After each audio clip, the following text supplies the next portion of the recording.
Une première définition qui était, on sentait qu'il n'était pas très ami avec ce mot d'efficience.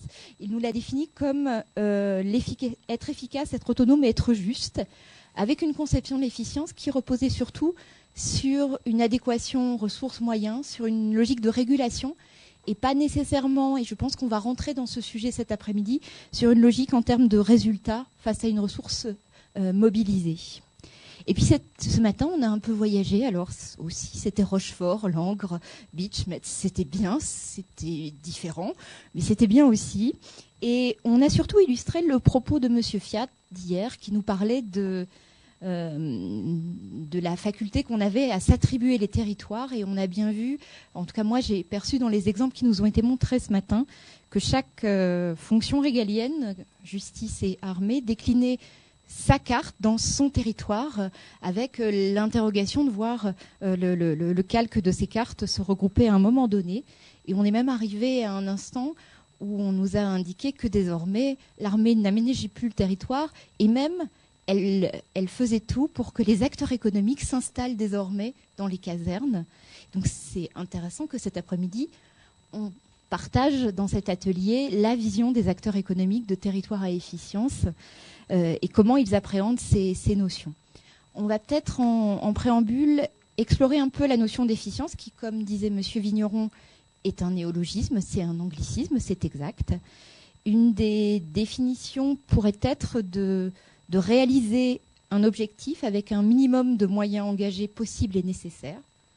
Il faudrait la distinguer de l'efficacité, qui ne mesure pas l'atteinte d'un résultat, mais sans précision des moyens qui sont engagés.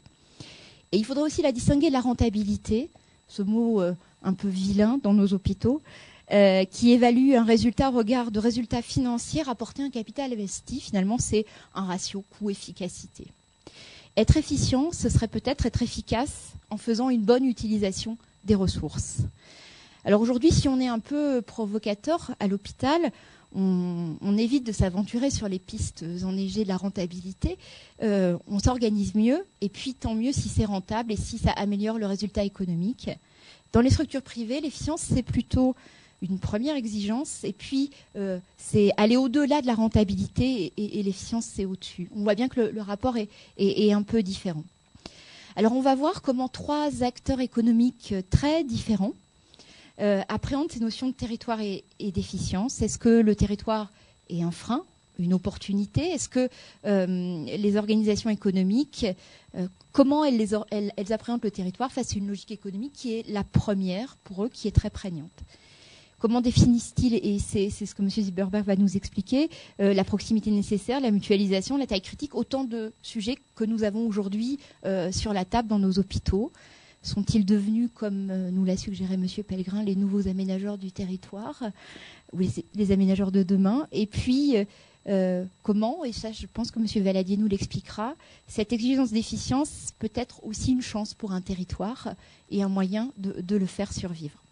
Alors on va commencer avec M. Zilberberg, que je vais présenter rapidement. Vous êtes vice-président exécutif de la division santé de France Télécom.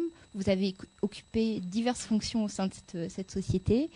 Vous avez récemment écrit un article avec Rosemarie Van Lerberg et Jean-Marc Boulanger, ancien dirigeant de la science publique, sur l'avenir du système de santé et quel pourrait en être le mode de financement.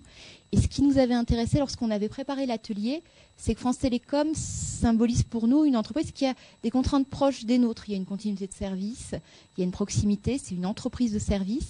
Et puis c'est aussi une administration qui a connu une énorme transformation.